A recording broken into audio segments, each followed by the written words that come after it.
नमस्कार दोस्तों, learning tree पर आप सभी का स्वागत है।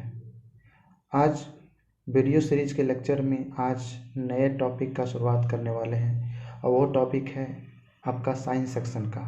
और साइंस सेक्शन में बहुत ही इम्पोर्टेंट पोर्शन को कवर करेंगे जो कि रिलेटेड है स्पेस टेक्नोलॉजी से।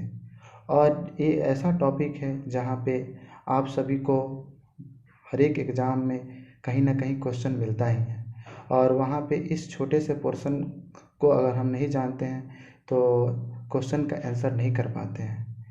तो चलिए जानने का कोशिश करते हैं और एक एक पॉइंट को डिटेल में स्टडी करेंगे और पता करेंगे कि आखिर ये छोटा छोटा टर्म्स क्या हैं।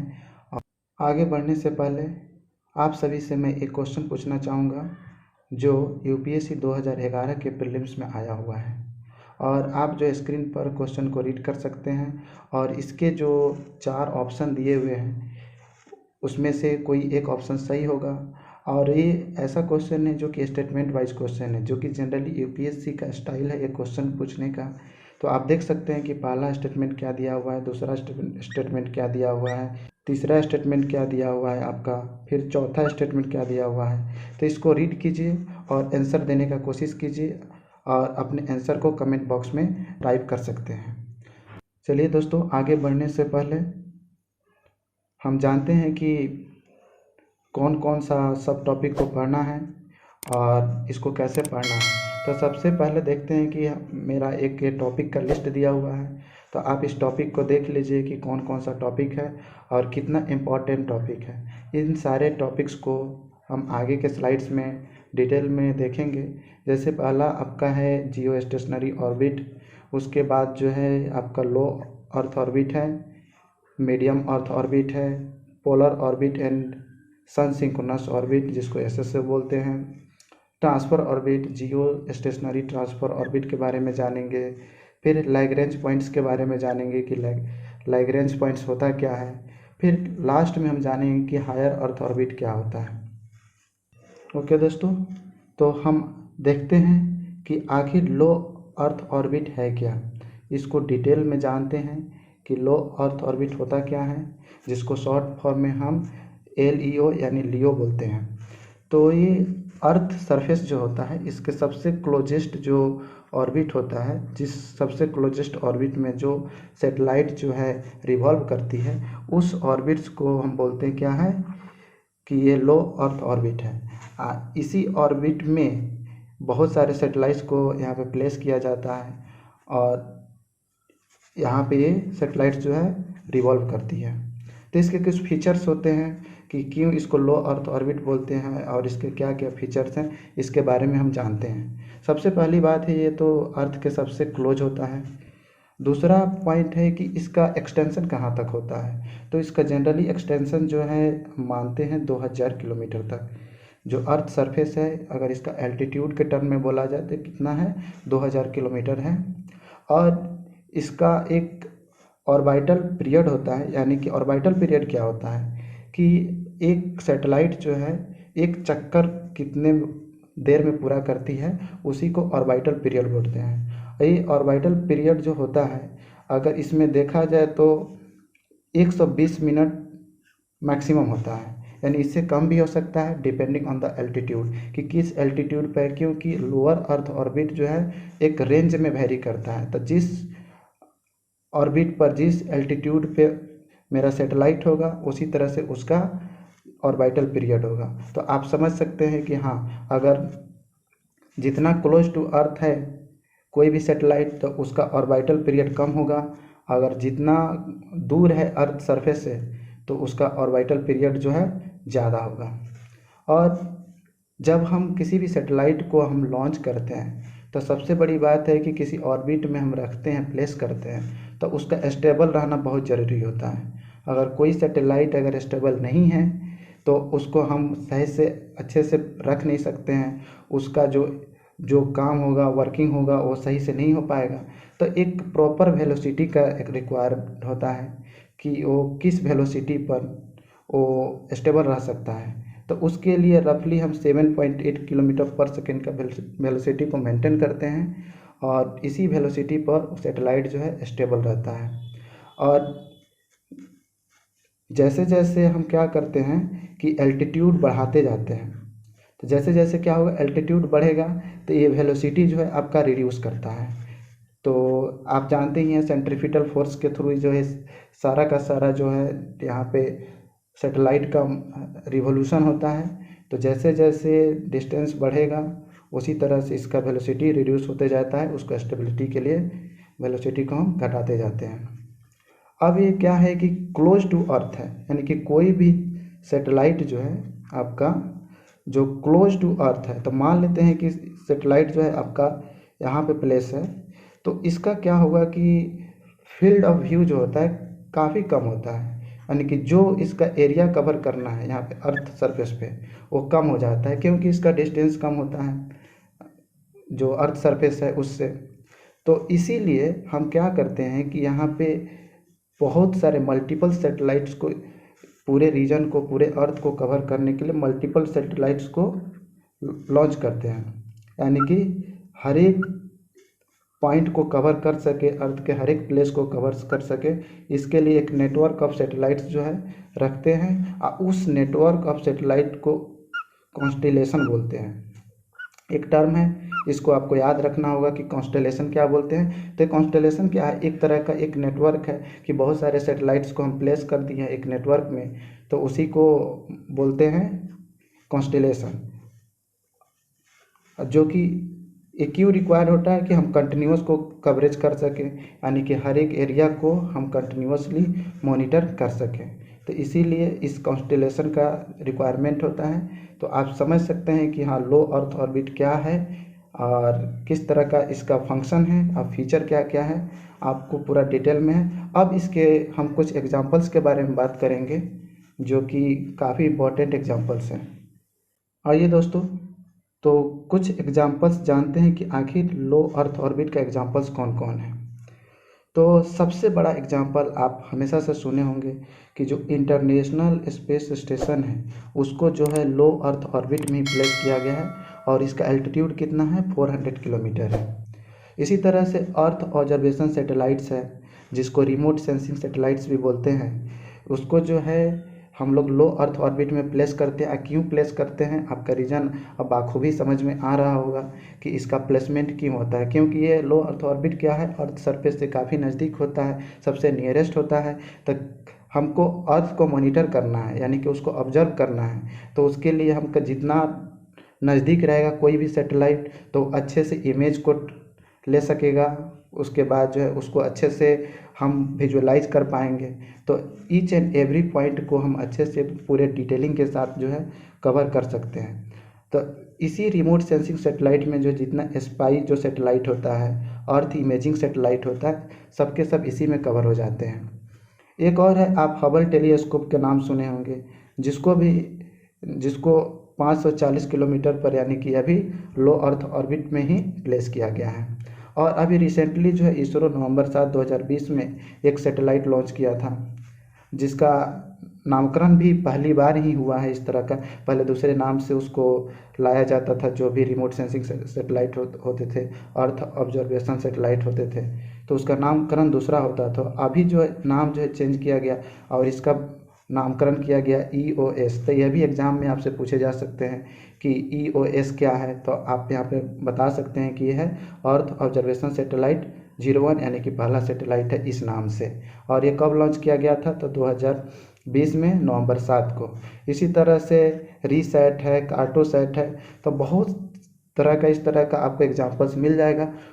तो ये देखिए यहाँ पे इमेज में भी आप देख सकते हैं कि ISS है, यानी इंटरनेशनल स्पेस स्टेशन है, वो जो लो अर्थ ऑर्बिट में प्लेस है। यहाँ पे देख सकते हैं कि ये सैटेलाइट जो है कैसे किस तरह से इमेजिंग ले रहा है, इसका किस तरह का इसका कवरेज है। तो एक एरिया को यहाँ पे कवर कर रहा है एक सैटेलाइट, और इस तरह की इसके इमेज को किस तरह का ट्रेन कैसा है, कहाँ पे है, कहाँ पे पहाड़ है, कहाँ पे क्या है, किस तरह की चीज़ें हैं, हर एक डिटेलिंग को इसको कवर करता है। तो इसलिए अर्थ इमेजिंग सैटेलाइट जो है काफ़ी इंपॉर्टेंट होते हैं और ये हमारे मिलिट्री पर्पस से भी काफ़ी इंपॉर्टेंट होते हैं, डिफेंस फील्ड में भी काफ़ी इंपॉर्टेंट होते हैं। तो इस टाइप के सारे सैटेलाइट को लो अर्थ ऑर्बिट में प्लेस करते हैं। तो आइए दोस्तों एक स्टेप आगे बढ़ते हैं और जानते हैं कि मीडियम अर्थ ऑर्बिट क्या होता है। यानी कि इसको शॉर्ट टर्म में हम क्या बोलते हैं, मीओ बोलते हैं, MEO, मीडियम अर्थ ऑर्बिट। अब इसके बारे में जानने से पहले आप जान चुके हैं कि लो अर्थ ऑर्बिट क्या होता है, तो बस इसी का नेक्स्ट स्टेप है, यानी कि नेक्स्ट पार्ट है जो मीडियम अर्थ ऑर्बिट है।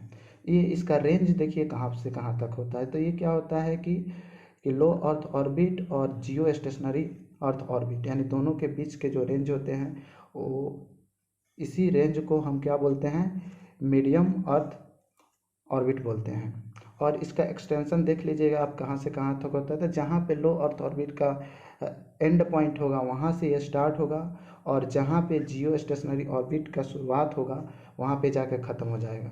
तो इसका जो रेंज है वो 2000 किलोमीटर से लेकर 35,786 किलोमीटर टू बी एग्जैक्ट होना चाहिए।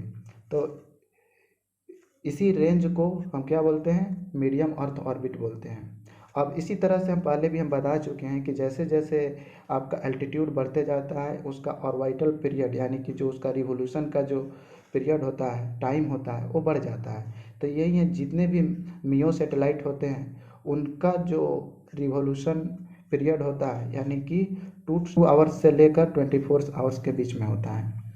तो आप देख सकते हैं कि जैसे जैसे डिस्टेंस बढ़ेगा वैसे वैसे क्या होगा कि आपका ऑर्बिटल पीरियड भी बढ़ते जाएगा। तो यहाँ पे क्या बोलते हैं कि एक बहुत कॉमन एग्जांपल है, आप लोग डे टू डे लाइफ में हम लोग रेगुलर आज यूज़ करते हैं GPS सिस्टम के। आपके हर एक के फ़ोन में GPS सिस्टम रहता है। तो हम वो GPS सिस्टम जो काम करता है उसी GPS सिस्टम जो होता है उस सैटेलाइट को हम कहाँ पे लॉन्च करते हैं, तो उसी को 20,200 किलोमीटर पर जो ऑर्बिट होता है उसमें लॉन्च करते हैं। और वो किस रेंज में पड़ता है, तो मीडियम अर्थ ऑर्बिट के रेंज में पड़ता है। तो GPS एक बेस्ट एग्जांपल है आपका।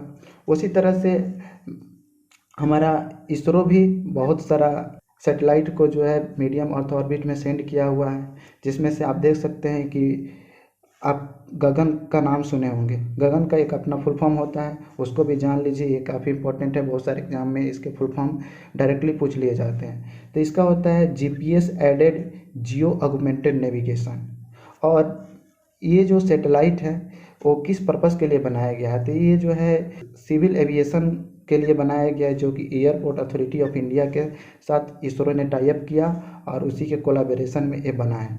और ये सिविल एविएशन के पर्पस के लिए, यानी जो एरोप्लेन है उसको कैसे कंट्रोल करना है इसके लिए, अच्छा एयरपोर्ट है उसको कैसे ऑब्जर्व करना है, इसके लिए यूज के लिए गगन बनाया गया है। उसी तरह से IRNS सिस्टम है, जो कि India regional navigation satellite system पूरा इसका नाम है। इसको हम एक और नाम से जानते हैं जिसका नाम है नाविक। इसको बोलते हैं इंडियन GPS के नाम से जाना जाता है। एक तरह से क्या होता है कि जिस तरह से GPS जो है US का है, उसी तरह से मेरा एक अपना जो GPS सिस्टम है IRNSS है, जिसको नाविक जानते हैं। नाविक का भी एक अपना फुल फॉर्म होता है नेविगेशन विथ इंडियन कॉन्स्टलेशन।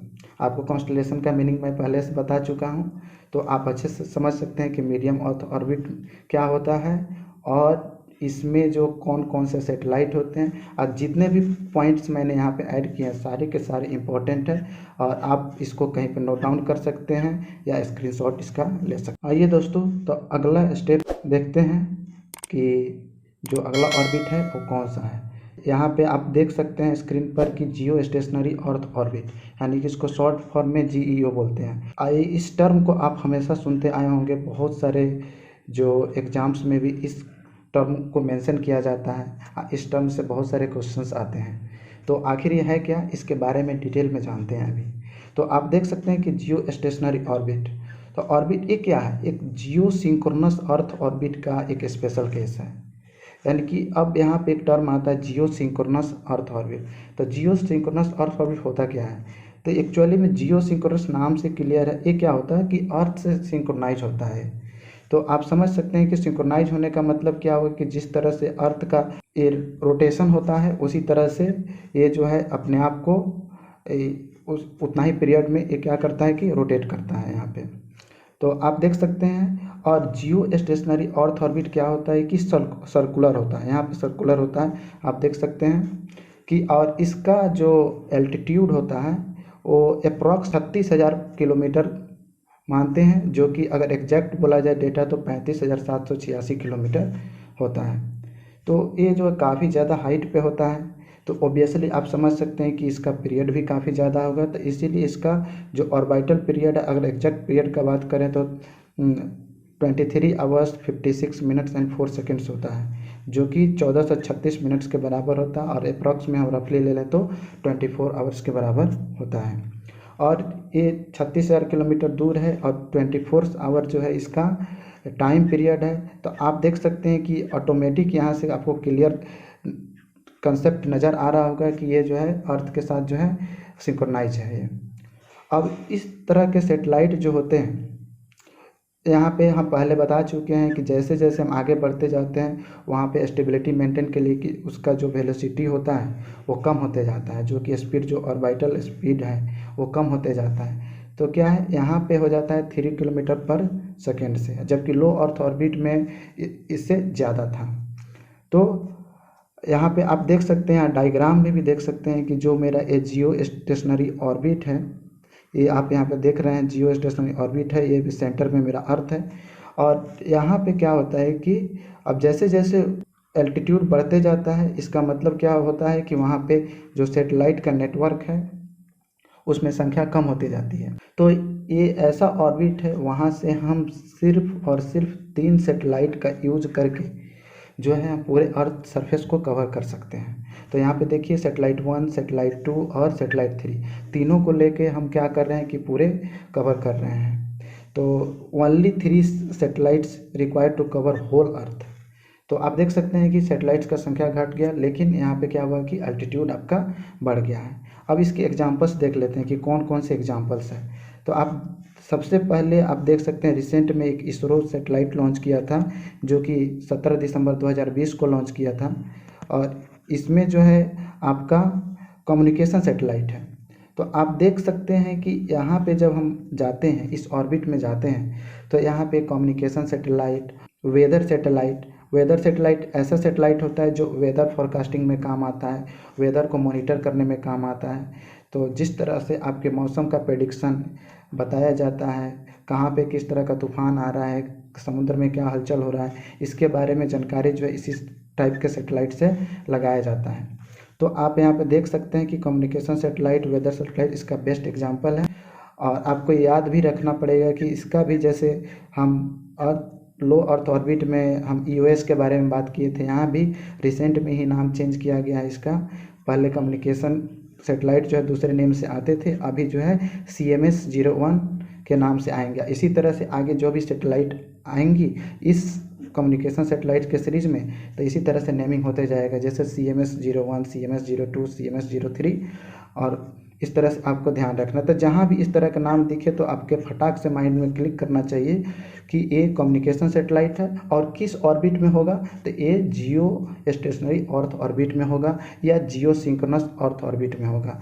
अब आपको यहाँ पे स्लाइटली डिफरेंस पता कर लेना है कि जियो सिंक्रोनस ऑर्बिट तो आप समझ रहे हैं कि जो अर्थ के साथ सिंक्रोनाइज होता है, और जियो स्टेशनरी दोनों को अलग अलग नाम देने की ज़रूरत क्यों पड़ी।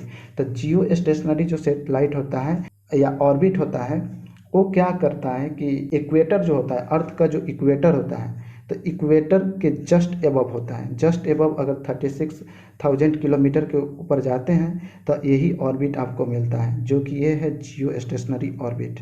तो आप देख सकते हैं कि ये क्या है, इक्वेटर के जस्ट एबव है। अब बाकी इससे कोई भी ऑर्बिट हम लेते हैं 36,000 के ऊपर, तो सारा का सारा क्या हो जाता है, जियो सिंक्रोनस होगा, बट वो जियो स्टेशनरी नहीं होगा। तो आप यहाँ पे बोल सकते हैं कि जियो स्टेशनरी जो अर्थ ऑर्बिट है वो क्या है, जियो सिंक्रोनस हो सकती है। लेकिन अगर जियो सिंक्रोनस अर्थ ऑर्बिट है तो कोई ज़रूरी नहीं हो कि जियो स्टेशनरी अर्थ ऑर्बिट हो सकता है।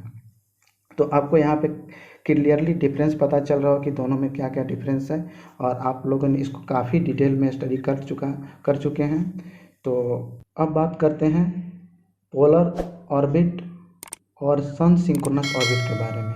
इससे पहले हम जियो सिंक्रोनस ऑर्बिट के बारे में पढ़ चुके हैं और जियो स्टेशनरी ऑर्बिट के बारे में पढ़ चुके हैं। तो अभी हम बात करते हैं कि पोलर ऑर्बिट और सन सिंक्रोनस ऑर्बिट क्या होता है।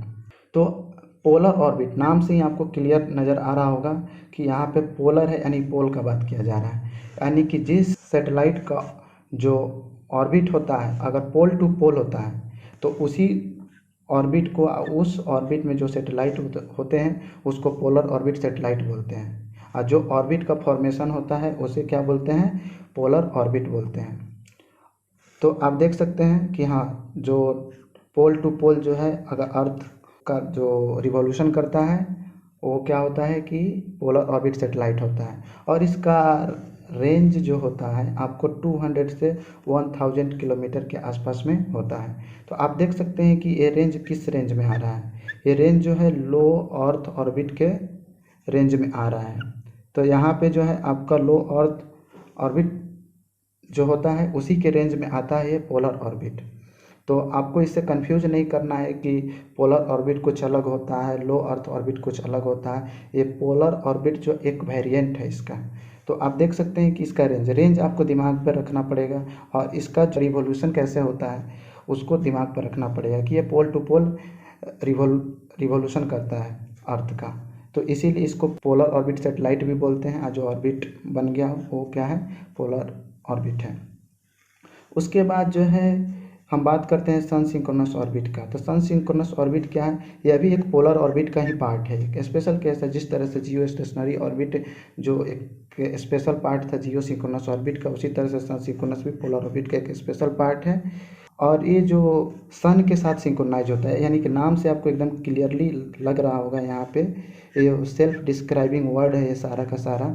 तो अपने आप ही डिस्क्राइब कर रहा है कि सन सिंक्रोनस, यानी कि सन के साथ यह सिंक्रोनाइज है। यानी कि अगर सन के पॉइंट ऑफ व्यू से देखते हैं, यानी सन से देखते हैं तो क्या होगा कि हमेशा एक फिक्स्ड पोजीशन पर रहेगा उसके अकॉर्डिंग, यानी कि इसलिए इसको सन सिंक्रोनस बोलते हैं।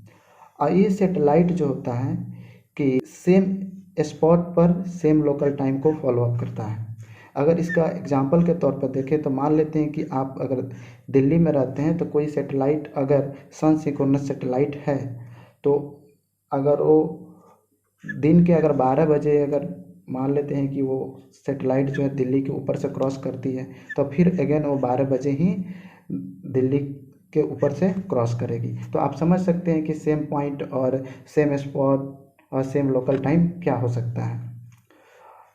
यूजुअली जो 600 से लेकर 800 किलोमीटर का जो एल्टीट्यूड होता है, यहाँ पे क्या होता है कि हम लोग इस टाइप के सैटेलाइट को प्लेस करते हैं जो कि अर्थ इमेजिंग सैटेलाइट होता है, यानी कि जो अर्थ का इमेज लेता है। अब इसका फ़ायदा क्या होता है, इस ऑर्बिट में प्लेस करते हैं तो क्या है, लो अर्थ ऑर्बिट का पार्ट है, और ये क्या होता है कि कंटिन्यूअस यहाँ पे इमेज लेते रहता है, यानी कि एक पोजीशन से वो पास करेगा तो हमें उस पोजीशन का पता चलेगा कि उसमें क्या चेंजिंग हो रही है, कैसे कैसे उस जगह में बदलाव हो रहा है। तो इस तरह से हम सीरीज ऑफ इमेजेस लेते हैं और सारे को कंपेयर करके पता करते हैं कि हाँ यहाँ पे कुछ तो चेंजिंग तो नहीं हुई है। तो इसका बहुत सारा फ़ायदा होता है, डिफेंस फील्ड में भी फ़ायदा होता है। उसके बाद जो है हम वेदर फोरकास्टिंग के रूप में भी देख सकते हैं कि हाँ वेदर किस तरह का बदल रहा है, कहाँ पे टाइड्स आ रहे हैं, लो टाइड्स हैं, हाई टाइड्स हैं, किस तरह का वहाँ पे पैटर्न का फॉर्मेशन हो रहा है। तो आप देख सकते हैं कि इसका कितना इम्पोर्टेंट है। और ये सन के साथ सिंक्रोनाइज होता है तो यहाँ पे इमेज जो लेने में होता है इसको प्रॉब्लम नहीं होता है, यानी कि जो भी इमेज आता है क्लियर इमेज आता है और वह काफ़ी अच्छा इमेज होता है, जिसको एनालिसिस करने के लिए बहुत अच्छा इन्फॉर्मेशन वहाँ से मिलता है। अब बात करते हैं ट्रांसफ़र ऑर्बिट और जियो ट्रांसफ़र ऑर्बिट, यानी कि इसको शॉर्ट फॉर्म में जीटीओ भी बोलते हैं। इस टर्म को आपने बार बार सुना होगा। तो अब देखते हैं कि ट्रांसफ़र ऑर्बिट है क्या। तो आपको यहाँ पे क्लियरली लग रहा होगा कि ट्रांसफ़र ऑर्बिट क्या हो सकता है, यानी कि किसी भी सैटेलाइट को एक ऑर्बिट से जब दूसरे ऑर्बिट में हम ट्रांसफ़र करते हैं, और यही ऑर्बिट जो क्या कहलाता है, ट्रांसफ़र ऑर्बिट कहलाता है। तो आपको समझ में आ गया होगा यहाँ से कि हाँ ट्रांसफ़र ऑर्बिट क्या है। इमेज में आपको क्लियरली यहाँ पे दिख रहा होगा कि हाँ ट्रांसफ़र ऑर्बिट क्या होता है, जियो ट्रांसफ़र ऑर्बिट क्या होता है। तो इसमें बस इसी का ट्रांसफ़र ऑर्बिट का एक स्पेशल पार्ट है, जहाँ पे ये जियो स्टेशनरी से रिलेटेड है, आपका जो जियो स्टेशनरी ऑर्बिट होता है उसी से रिलेटेड है। यानी कि किसी भी सैटेलाइट को जब हम एक ऑर्बिट से उसको ट्रांसफ़र करके हम जियो स्टेशनरी ऑर्बिट में लेकर जाते हैं, उसे जियो ट्रांसफ़र ऑर्बिट बोलते हैं। यानी कि यहाँ से क्या कर रहे हैं कि एक ऑर्बिट से क्या कर रहे हैं कि ट्रांसफ़र करके हम दूसरे ऑर्बिट में लेके जा रहे हैं। तो आप देख सकते हैं कि कैसे इसको ट्रांसफ़र करते हैं और यहाँ पे ट्रांसफ़र करने के फ़ायदे क्या क्या होते हैं। क्यों इसलिए इस ट्रांसफ़र किया जाता है, क्योंकि हमको फ्यूल बचाना रहता है। यानी कि जब हम किसी भी सेटेलाइट को लॉन्च करते हैं तो मेरा प्राइमरी गोल होता है कि फ्यूल को हम सेव कैसे कर सकें। तो अगर हम डायरेक्ट किसी ऑर्बिट में प्लेस करते हैं तो वहाँ पे फ्यूल का रिक्वायरमेंट ज़्यादा होता है। तो इसीलिए हम क्या करते हैं कि अर्थ का जो ग्रेविटेशनल फील्ड है और इसका जो फोर्स है, इसी को यूज करके हम क्या करते हैं कि अपने सेटेलाइट को मनूवर करते हैं और एक ऑर्बिट से मनूवर करके दूसरे ऑर्बिट में लेकर जाते हैं। तो यही है ट्रांसफ़र ऑर्बिट। और इसका बेस्ट एग्जांपल आपने नाम सुना होगा मॉम मिशन का। इसके ऊपर एक फिल्म भी आई थी मंगलयान। तो ये मॉम मिशन जो है काफ़ी कम बजट में इसलिए हो गया था कि हम लोग उसको काफ़ी फ्यूल बचाए थे और बहुत सारे ऐसे टेक्निक का यूज किए थे जहाँ पे हम उसको कम बजट में उस सैटेलाइट को, उस ऑर्बिटर को हम प्लेस कर सकें। तो वहाँ पे यही ट्रांसफ़र ऑफ ऑर्बिट का यूज़ किया गया था कंसेप्ट को। और वहाँ पे एक ऑर्बिट पर सैटेलाइट को कुछ देर तक रखा जाता था और फिर जो है उसको ट्रांसफ़र करके दूसरे ऑर्बिट में, फिर उसके अगले ऑर्बिट में, इसी तरह से फाइनली जो है यहाँ अर्थ के जो अपना ऑर्बिट होता है इससे बाहर निकाल के जो मार्स के ऑर्बिट में प्लेस किया गया था। तो जो ये अर्थ है, अर्थ से जो है मार्स के ऑर्बिट में यहाँ पे एक थ्रस्टर लगा था और थ्रस्टर के थ्रू जो उसको वहाँ पे प्लेस कर दिए थे। तो डायरेक्टली हम अपने सेटेलाइट को जो था मार्स ऑर्बिटर मिशन जो था, जो मार्स ऑर्बिटर था, उसको हम डायरेक्टली जो है मार्स के जो ऑर्बिट में प्लेस नहीं किए थे, उसको मनूवर करके हम उसके ऑर्बिट में लेकर गए थे। तो आप समझ सकते हैं कि इस ऑर्बिट का जो ट्रांसफ़र ऑर्बिट का कितना इम्पोर्टेंट रोल है किसी भी सैटेलाइट को अगर हम प्लेस करते हैं और सेंड करते हैं कॉस्ट को रिडक्शन करने में। तो आइए दोस्तों अब बात करते हैं लैग्रेंज पॉइंट्स के बारे में, जिसको एल पॉइंट्स भी बोलते हैं। अब ये एल पॉइंट्स है क्या? तो जब भी हम अगर किसी सैटेलाइट को अर्थ से काफ़ी दूर, यानी कि बहुत ज़्यादा दूर इसको जब हमको लॉन्च करना रहता है तो ये पॉइंट जो है काफ़ी काम आता है। अब कैसे होता है कि जैसे हम काफ़ी दूर चले जाते हैं, यानी कि अर्थ से काफ़ी दूर चले जाते हैं, तो उस सैटेलाइट को बैलेंस करना मेरे लिए मुश्किल हो जाता है। तो हम एक ऐसा पॉइंट्स को खोज करते हैं, ऐसा जगह का पता करते हैं जहाँ पे उसको स्टेबल कर सके, वो जो सैटेलाइट है वो स्टेबल रह सके। तो आप देख सकते हैं कि ये जो लैग्रेंज पॉइंट्स है, एक्चुअली में एक मैथमेटिशियन थे, उन्हीं के नाम पे वही एक कंसेप्ट लेकर आए थे और उन्हीं के सम्मान में इस पॉइंट्स का नाम भी लैग्रेंज पॉइंट्स रख दिया गया। तो अब देखिए यहाँ पे क्या है, लैग्रेंज पॉइंट्स क्या होता है। These are specific points far out in space where the gravitational field of earth and the sun combine in such a way that spacecraft that orbit them remain stable and can thus be anchored relative to the earth। ठीक है, तो आप यहाँ पे समझ सकते हैं कि क्या है कि उस सैटेलाइट को क्या करते हैं कि ऐसा जगह पे प्लेस करते हैं जो सन है और अर्थ के बीच में, और वहाँ पे सैटेलाइट क्या होता है कि स्टेबल रहता है, और उसी पॉइंट को क्या बोलते हैं कि ये एल पॉइंट्स हैं। अब यहाँ पे देखते हैं फिगर के माध्यम से कि एल पॉइंट्स है क्या। तो आप यहाँ पे देख सकते हैं कि आपका सन है और यहाँ पे अर्थ है और अर्थ के बीच में पॉइंट्स हैं। तो बहुत सारे पॉइंट्स है, यहाँ पे देख सकते हैं पॉइंट्स है, यहाँ पे पॉइंट्स है, यहाँ पे पॉइंट्स है, यहाँ पे पॉइंट्स है। तो यहाँ पे एक इस पॉइंट को देख रहे हैं कि अर्थ और सन के बीच में एक ऐसा पॉइंट है जहाँ पे क्या होता है कि सन का अपना एक ग्रेविटेशनल पुल होता है, वो अपने तरफ खींचता है, अर्थ का अपना एक ग्रेविटेशनल पुल होता है जहाँ अपने तरफ से खींचता है। यहाँ पे हो जाता है इक्विलिब्रियम पॉइंट, और इसी पॉइंट को हम क्या बोलते हैं कि एल पॉइंट्स या लैग्रेंज पॉइंट्स बोलते हैं। और ये लैग्रेंज पॉइंट्स जो क्या होता है कि यहाँ पे अगर किसी सैटेलाइट को अगर हम प्लेस करते हैं तो हमेशा स्टेबल रहता है। तो इसीलिए आपको अपकमिंग जो इसरो का एक मिशन आने वाला है जो कि जनवरी 2022 में लॉन्च किया जाएगा, जिसका नाम है आदित्य L1 मिशन। ये काफ़ी इम्पोर्टेंट है दोस्तों, आप इसको याद रख लीजिएगा, अपने दिमाग पर छाप लीजिए कि आगे किसी न किसी एग्ज़ाम में ये क्वेश्चन के रूप में आ सकता है। ये पूछ सकता है कि आदित्य L1 मिशन किससे रिलेटेड है, तो ये पॉइंट है इससे रिलेटेड है और ये सन को ऑब्जर्व करेगा। क्यों? यहाँ पे हम इस सैटेलाइट को जब हम प्लेस करेंगे तो क्या करेगा कि सन के कोरोना को स्टडी करेगा। जो सन का जो कोरोना होता है इसके सराउंडिंग्स में इसको स्टडी करके सन के बारे में पता लगाएगा कि इसका किस तरह का बिहेवियर है। तो आदित्य L1 मिशन जो है आपके लिए बहुत इम्पोर्टेंट है। आप समझ सकते हैं कि ये किस पॉइंट पर रखा गया है, तो L1 पॉइंट पे रखा गया है। L1 पॉइंट क्या है, तो लैग्रेंज पॉइंट्स है। अब इसी साथ साथ में हम डिस्कस कर लेते हैं कि हायर अर्थ ऑर्बिट क्या है। इसमें विशेष ज़्यादा डिस्कस करने के लिए है नहीं, तो आप सिंपली इसका रीजन याद रखिए कि यह किस रीजन में होता है। तो जहाँ पे आपका जियो स्टेशनरी अर्थ ऑर्बिट जो ख़त्म होता है वहीं से इसका हायर अर्थ ऑर्बिट शुरू हो जाता है, यानी कि मोर देन जो अल्टीट्यूड होता है मोर देन 36,000 किलोमीटर होता है। तो इस एल्टीट्यूड के बाद जितने भी ऑर्बिट्स आते हैं, जितने भी सैटेलाइट्स इसमें प्लेस किए जाते हैं, तो वो क्या होते हैं कि हायर अर्थ ऑर्बिट होते हैं।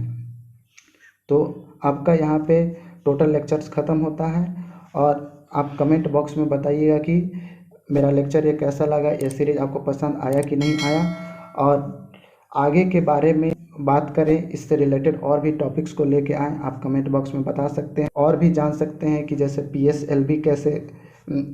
PSLV क्या होता है, उसके बाद आपका GSLV क्या होता है, इसी तरह से इसका वर्किंग क्या है इसके बारे में। इसलिए कि ये सारा का सारा क्या है, जो है रॉकेट है। अगर इसके बारे में आपको जानकारी चाहिए, आप इंटरेस्टेड इसको जानने के लिए, तो आप कमेंट बॉक्स में कमेंट कर सकते हैं और मुझे बता सकते हैं। मैं आगे इसी पर वीडियो लेकर आऊँगा। थैंक यू दोस्तों, टाटा बाय बाय।